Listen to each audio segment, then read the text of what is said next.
Skyway ให้บริการสายการบินไปยัง8แขวงทั่วประเทศคือแขวงพงศาลีหัวพันสัญบุรีหลวงน้ำทาอุดมไซหลวงพะบางเสียงขวางจำปาสักนอกจากนี้ยังให้บริการเรือบินเซาเหมาลำเซ็นมอดไฟปลาบินสำรวจบินขนส่งสินค้าบินขนส่งคนเจ็บบินขนส่งผู้โดยสารและบินท่องเที่ยว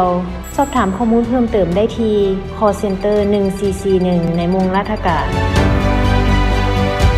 ลาว Skyway อยากให้ทุกท่านได้บิน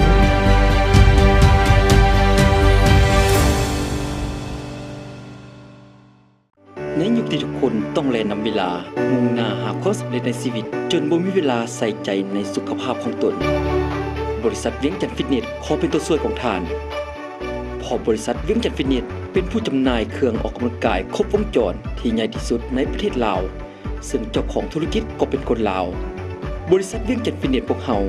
มีสินค้าได้มาตรฐานสากลเป็นที่นิยมของนักร้องนักแสดงที่มีชื่อเสียง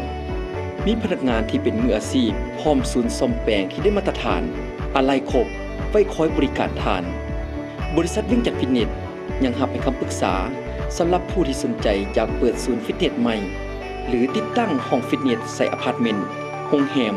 สำนักงานองค์การบริษัททางห้างต่างๆพวกเขายังบริการช่วยออกแบบห้องฟิตเนสให้ทานด้วยระบบ3มิติฟรีบริการว่องไวใส่ใจลูกค้าในปัจจุบันบริษัทเวียงจันทร์ฟิตเนสมีสาขาจำหน่ายในนครหลวงเวียงจันทร์7สาขา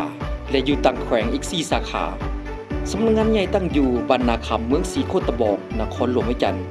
ห่างจากสวนเจ้าฟ้างุ่มประมาณ600เมตรท่านสามารถติดต่อสอบถามหรือสั่งจองได้ที่021 260 5200 020 5555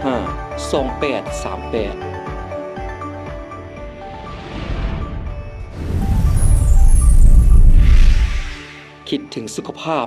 คิดถึงเวียงจันทร์ฟิตเนส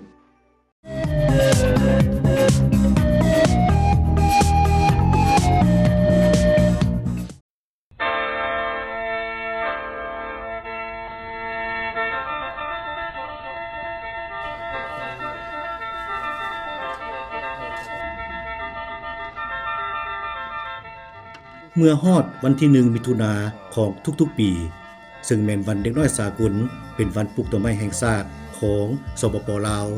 กำหนดเอาวันดังกล่าวเป็นวันปลูกต้นไม้ก็เพื่อเป็นการปลูกจิตสำนึกให้แก่อนุชนและเยาวชนของชาติก็คือลูกหลานผู้เกิดใหม่ให้มีสติรักษาและห่วงแหนป่าไม้พร้อมทั้งทรัพยากรป่าไม้ทั้งเป็นการปลุกระดมทั่วปวงชนเข้าร่วมในการคุ้มครองปกปักรักษาและพัฒนาป่าไม้แนใส่เฮ็ดให้ป่าไม้อุดมสมบูรณ์กลายเป็นท่าแหงและส่วนประกอบที่สำคัญในการพัฒนาเศรษฐกิจและสังคมของประเทศชาติให้มีบาดก้าวขยายตัวขึ้นไปเรื่อยๆ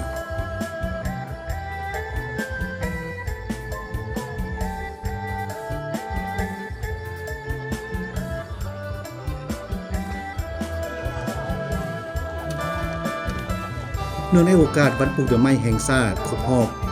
45 ปี และวันเด็กน้อยสากลครบรอบ 100 ปี ประจำปี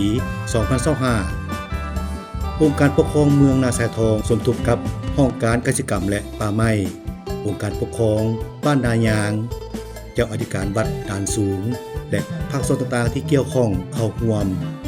ซึ่งได้จัดพิธีวันปลูกต้นไม้แห่งชาติอยู่ที่วัดด่านสูงบ้านนายางเมืองนาแสทองนครหลวงเวียงจันทร์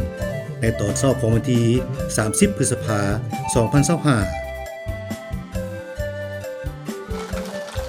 โดยการเป็นประธานของท่านสุดีวรรณ พรหมมหาไสย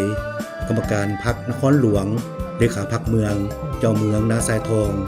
และเมตตาเข้าร่วมโดยพระอาจารย์ศรีทนสยวงศ์สอนที่ปรึกษาองค์การพุทธศาสนาสัมพันธ์ลาวเมืองนาแสทองพระอาจารย์ท้องเสริมศรีบุญเฮือง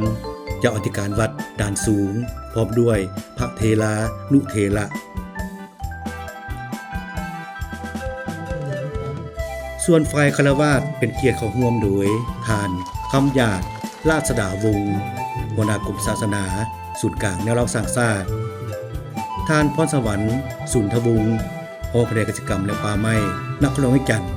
พร้อมด้วยองค์การปกครอง8บ้านพ่อแม่ประชาชนภายในกลุ่มน้ำเกี้ยงและน้องน้อยนักเรียนโรงเรียนประถมศึกษาบ้านนายาง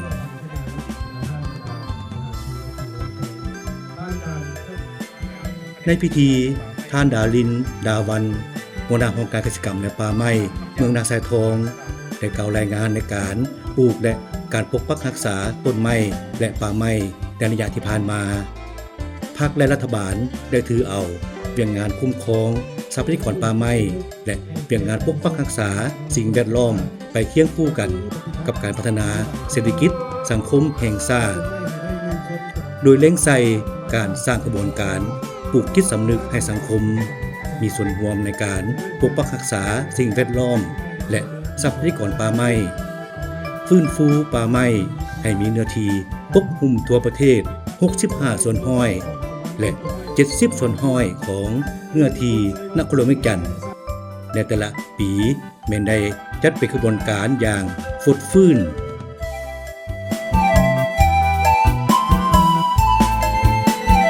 ถือว่าการเปิดพิธีหรือกระบวนการปลูกต้นไม้แห่งชาติวันที่1มิถุนายนปี2025นี้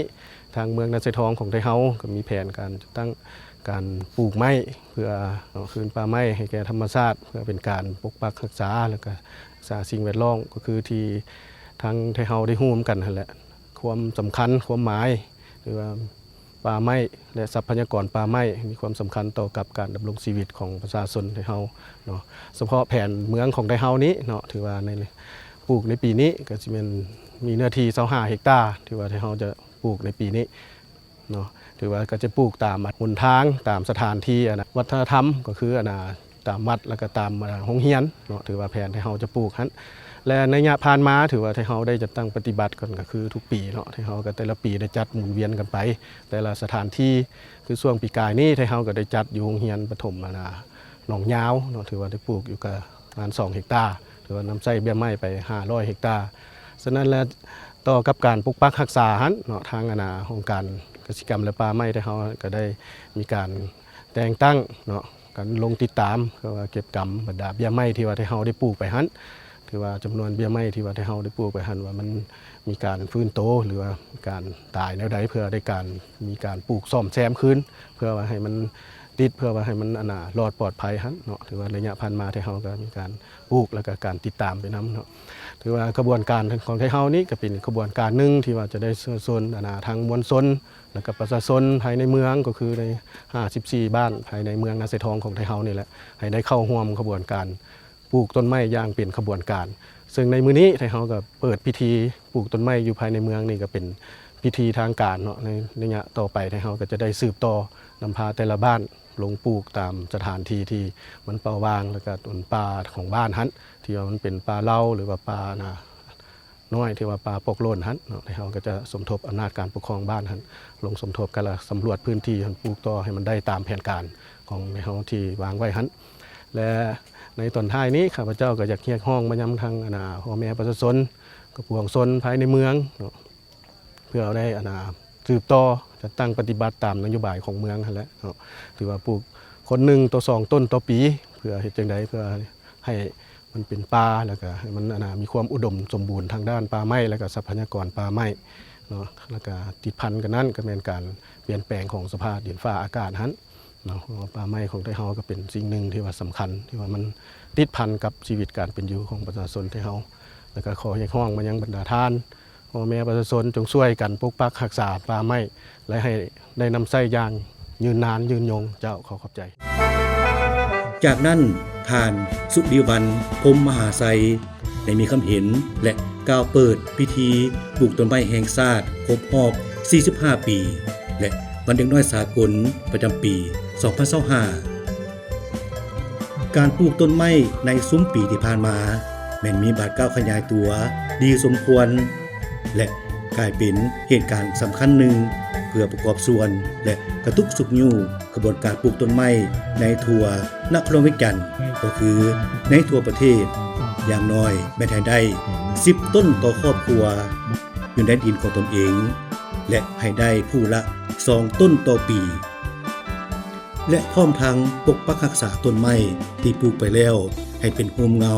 และเกิดประโยชน์ในต่อหน้า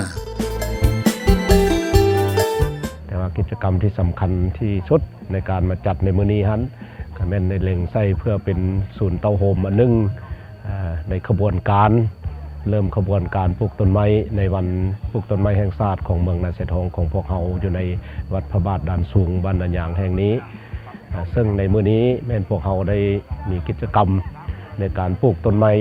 ซึ่งได้มีการปลูกแบบผสมผสานมันมีต้นไม้อุตสาหกรรมแด่มีต้นไม้ประดับประดาแด่เนาะซึ่งอยู่ในนี้พวกเขาก็ได้มีการประกอบส่วนจากหลายภาคส่วนบอกว่าจะเป็นกสิกรรมศูนย์พัฒนาห้วยซอนห้วยซัวซึ่งเพิ่นก็เอื้ออำนวยความสะดวกทางด้านไม้ต่างๆพร้อมเดียวกันนั้นก็มีภาคส่วนต่างๆทางภาครัฐและเอกชนก็ได้มีการประกอบส่วนทางด้านทุนพรและก็ทางด้านกำลังบรรดาส่งบรรดาผู้ที่เข้าร่วมพร้อมเดียวกันนั้นก็มี8หมู่บ้านที่อยู่ในกลุ่มบ้านของพวกเขานี้เนาะในเข้าร่วมก็มีบรรดาโรงเรียนต่างๆซึ่งมีน้องน้อยนักเรียนแล้วก็บรรดาตั้งหน้าให้แก่ภาคส่วนต่างๆโดยเฉพาะในการเข้าร่วมในมื้อนี้ก็ได้มีตั้งหน้าส่วนกลางในเราสังสาสตร์เพิ่นก็ได้เข้าร่วมมีตั้งหน้าแผนกกสิกรรมจากนครหลวงเวียงจันทร์ก็ได้เข้าร่วมในพิธีในมื้อนี้สั่นแลในการปลูกในมื้อนี้ท่านพวกเราได้ใช้พื้นที่อยู่4เฮกตาร์ในต้นไม้เบี้ยไม้อยู่ 1,500 ต้นซึ่งการจัดตั้งปฏิบัติมื้อนี้มันเป็นขบวนการหนึ่งที่เป็นการเริ่มต้นสำหรับปีนี้ในการปลูกต้นไม้กระบวนการเขาว่าพวกเขาจะเฮ็ดแต่เท่านี้พวกเขายังจะมีการเฮ็ดขบวนการต่างๆแล้วก็ได้แนะนำให้แก่บรรดากลุ่มบ้านบรรดาบ้านได้จัดตั้งพันธุ์ขยายแต่ละคนแต่ละบ้านให้ได้เนาะอย่างขี้ไร่กับครอบครัวหนึ่ง10 ต้นต่อครอบครัวเนาะคันไผมีดินมีดอนกับในสมาชิกครอบครัวนึงก็ให้มันได้2 ต้นต่อคนต่อปีเนาะฉะนั้นมันเป็นกระบวนการหนึ่ง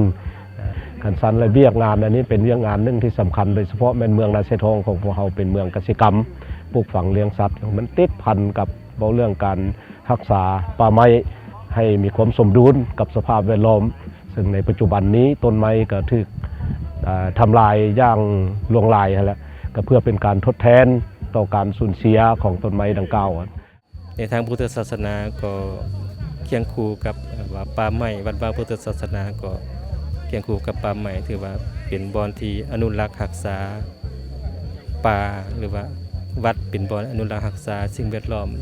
ที่ดีงามฉะนั้นความสำคัญของการปลูกต้นไม้จึงเฮ็ดให้เอิ้นว่ามีความสำคัญหลายเนื่องจากว่าปัจจุบันก็ป่าไม้ก็หายไปหลายฉะนั้นการปลูกต้นไม้ทดแทน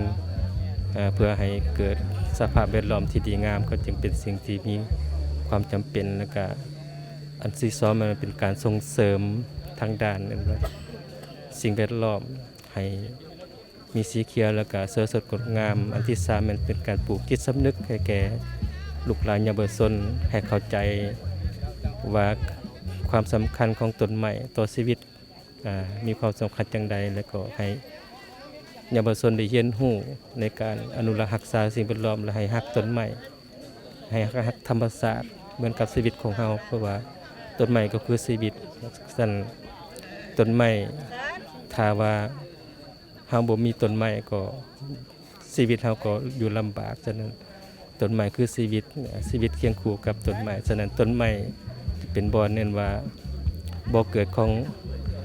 น้ำฉะนั้นถ้ามีน้ำก็ชีวิตก็จะสวยสดงดงามมื้อนี้การปลูกต้นไม้จึงเป็นว่า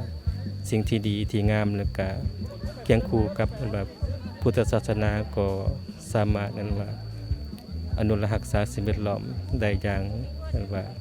ให้มีความปลอดภัยฉะนั้นประสงค์ก็เป็นว่าองค์การหนึ่งที่มีบทบาทในการรักษาอนุรักษ์สิ่งแวดล้อมแล้วก็นำพาออกตนญาติโยมปลูกป่าปลูกต้นไม้ให้เป็นสีเขียวแล้วก็ให้ประเทศชาติเจริญรุ่งเรืองซึ่งพวกเขาได้สมทบมาจัดกิจกรรมอยู่ทางพระบาทด่านสูงในมื้อนี้ ฉะนั้นจุดประสงค์หลักๆก็เพื่อเฮ็ดให้การรักษาสิ่งแวดล้อมอยู่พระบาทดันสูง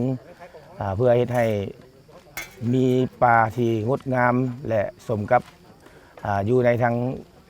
ปีนกับผู้พนังของพวกเขาเนาะฉะนั้นอยู่ในพระบาทดันสูงก็เป็นแห่งหนึ่งที่มีป่าไม้ที่เขียวงามและนอกจากนั้นก็ยังมีพลานหินที่สวยสดงดงามแล้วก็มีบนชมวิวอีกเนาะฉะนั้นว่าจึงได้กิจกรรมในปีนี้จึงได้เชิญเอาบรรดาองค์การบรรดานิติบุคคลและส่วนบุคคลมาร่วมกิจกรรมในครั้งนี้ก็คาดคะเนว่าต้นไม้ของพวกเขาเนี่ยเอามาปลูกก็จะมีต้นไม้ประดับและก็ต้นไม้อุตสาหกรรมและก็ต้นไม้ที่สามารถเฮ็ดยาวนานได้ตัวอย่างก็คือพวกต้นไม้ขยุงบอดต่างๆเนาะเพื่อเฮ็ดให้อยู่ในบรรดาพระบาทดันสูงนี้แห่งนี้ให้มีเป็นป่าที่งดงามเนาะทางด้านแนวหรือว่าวัฒนธรรมมันก็ติดพันกับสิ่งแวดล้อมข้าพเจ้ามีความรู้สึกว่าในโลกปัจจุบันนี้เนาะมลพิษมันเพิ่มขึ้นกิจกรรมการปลูกต้นไม้ก็เป็นสิ่งหนึ่งที่ทดแทนสิ่งแวดล้อมเนาะคือสร้างออกซิเจนให้แก่โลกฉะนั้นแล้วในวันสำคัญคือวันที่1 เดือน 6ติดพันกับวันเด็กน้อยสากลแล้วก็ติดพันกับวันปลูกต้นไม้อยากขอเฮียนเซินเสื้อเซินบรรดาประชาชนบรรดาเผ่าหรือว่าชาวโลกชาวมนุษยชาติเฮา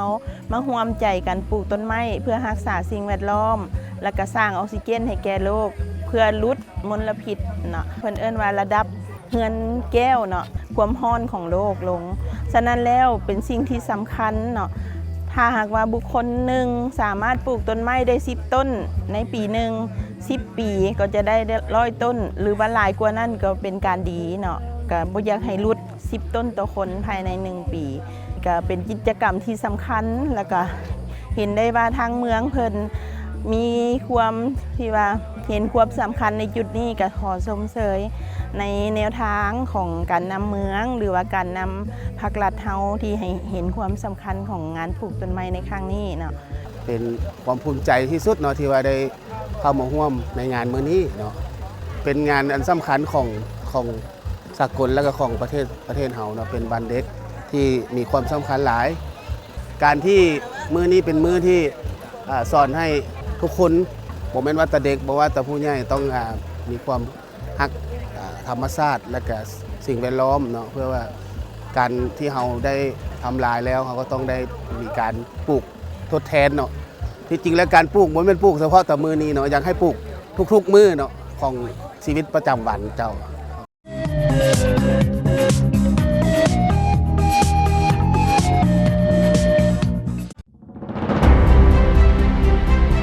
ลาวสกายเวย์ให้บริการสายการบินไปยัง8 แขวงทั่วประเทศคือ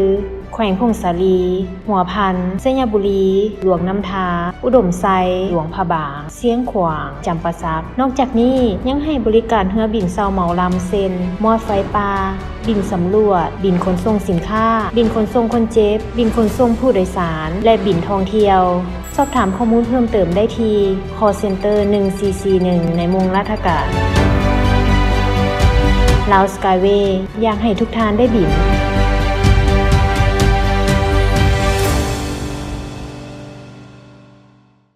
ในยุคที่ทุกคนต้องแล่นนำเวลามุ่งหน้าหาความสำเร็จในชีวิตจนบ่มีเวลาใส่ใจในสุขภาพของตนบริษัทเวียงจันทร์ฟิตเนสขอเป็นตัวช่วยของท่านเพราะบริษัทเวียงจันทร์ฟิตเนสเป็นผู้จำหน่ายเครื่องออกกำลังกายครบวงจรที่ใหญ่ที่สุดในประเทศลาวซึ่งเจ้าของธุรกิจก็เป็นคนลาวบริษัทเวียงจันทร์ฟิตเนสพวกเฮามีสินค้าได้มาตรฐานสากลเป็นที่นิยมของนักร้องนักแสดงที่มีชื่อเสียงมีพนักงานที่เป็นมืออาชีพพร้อมศูนย์ซ่อมแปลงที่ได้มาตรฐานอะไรครบไว้คอยบริการทานบริษัทเวียงจันทร์ฟิตเนสยังรับให้คำปรึกษาสำหรับผู้ที่สนใจอยากเปิดศูนย์ฟิตเนสใหม่หรือติดตั้งห้องฟิตเนสใส่อพาร์ตเมนต์โรงแรมสำนักงานองค์การบริษัททางห้างต่างๆพวกเฮายังบริการสวยออกแบบห้องฟิตเนสให้ทานด้วยระบบ3มิติฟรีบริการว่องไวใส่ใจลูกค้าในปัจจุบันบริษัทเวียงจันทร์ฟิตเนสมีสาขาจำหน่ายในนครหลวงวิจันทร์7 สาขาและอยู่ต่างแขวงอีก4 สาขาสำนักงานใหญ่ตั้งอยู่บ้านนาคำเมืองศรีโคตะบอกนครหลวงวิจันทร์ห่างจากสวนเจ้าฟงุมประมาณ600 เมตร ท่านสามารถติดต่อสอบถามหรือสั่งจองได้ที่021 260 520 020 5555 2838คิดถึงสุขภาพคิดถึงเวียงจันทน์ฟิตเนส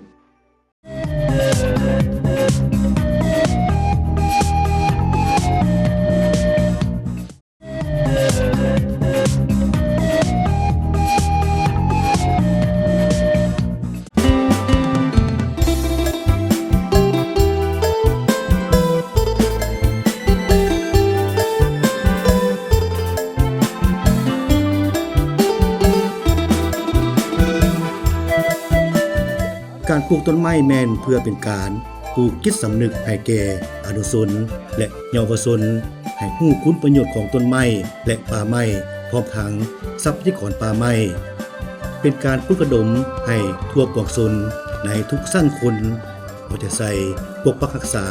ฟื้นฟูป่าไม้ที่มีอยู่แล้วและพร้อมกันขยายเนื้อที่ป่าไม้ให้หลายขึ้นอุดมสมบูรณ์ขึ้นและยืนยงคงตัวตลอดไป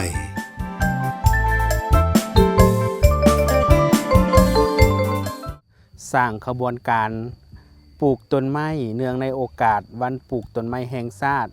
และวันเด็กน้อยสากลวัดพระบาทดันสูงของพวกเราได้รับเกียรติอย่างสูงแล้วก็ถือกับจุดประสงค์และเป้าหมายของวัดพระบาทดันสูงอยากฟื้นฟูป่าให้มันเป็นป่าที่เขียวงามและพัฒนาวัดพระบาทดันสูงให้เป็นสถานที่ท่องเที่ยวทางด้านวัฒนธรรมสำหรับการท่องเที่ยวนั้นต้องมากับความร่มเย็นเป็นสุขมื้อนี้จึงได้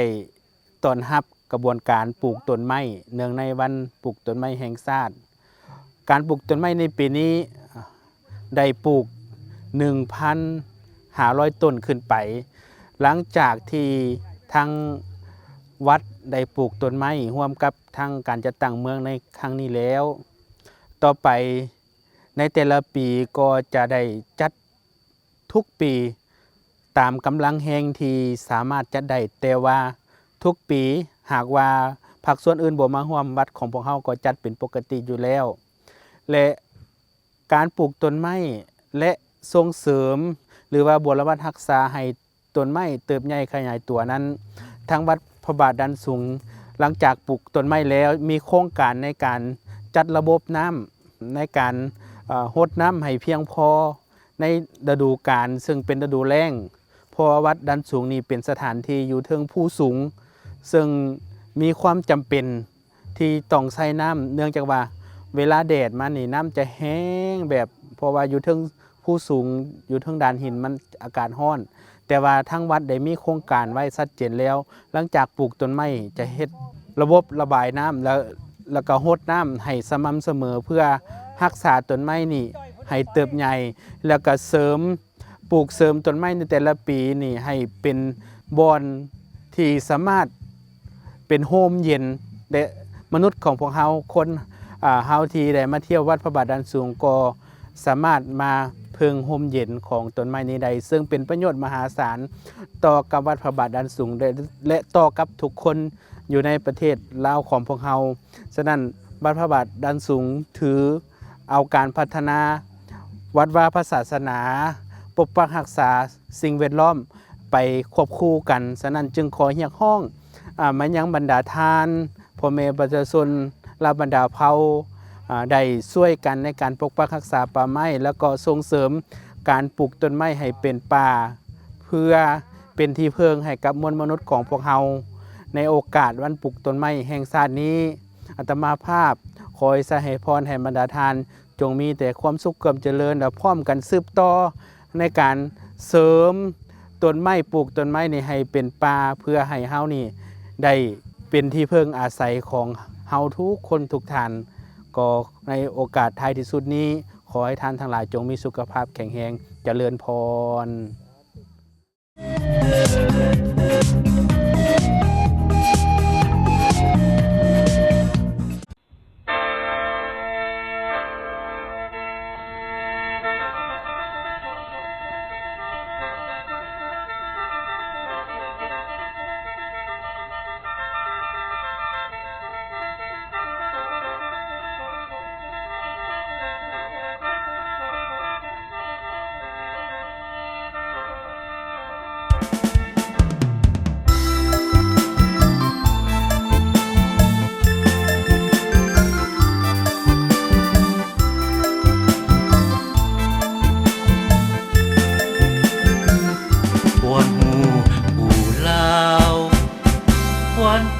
คู่ลา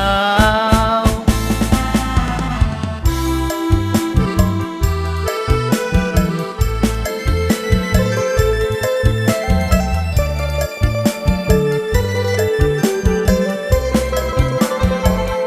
วันหมู่คู่ลาวนำเอาบทเรียนสร้างสรรค์บทเรียนพัฒนาหลากหลายสาขา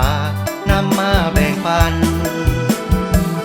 เผยแผ่แนวทางที่พักลัดวางเอาไว้ทุกอันนำเสนอหัวคิดสร้างสรรค์ทุกภูมิปัญญาของคนลาววันหมู่คู่ลาวนำข่าวสารสาระมากมีถ่ายทอดบทเรียนอันดีเผยแผ่สีมือแห่งงานลาวเฮาเศรษฐกิจจะเข้มแข็งต้องห่วงแหงให้เจริญก้าว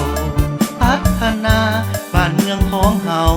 หุ่งเฮืองแวววาวตามพักนำพามูลเสือขยันสามัคคีกันของประชาชนลาววันผู้คู่ลาวมาบอกเราผลงานสร้างสรรค์แหล่งท่องเที่ยวหลากหลายเหนือถึงใต้ก็จะนำมาเผยแผ่ให้หูทั่วหน้า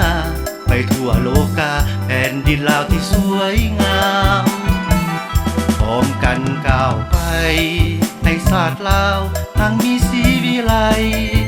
สังคมพร้อมเพียงห่วงใจในระบบใหม่ชีวิตสุขล้ำมีพักนำพาสู่เรือคณาไฟฟ้าสีขามวันหมู่คู่ลาวขอนำข่าวสารนำเอาผลงานเผยแผ่ทั่วสังคม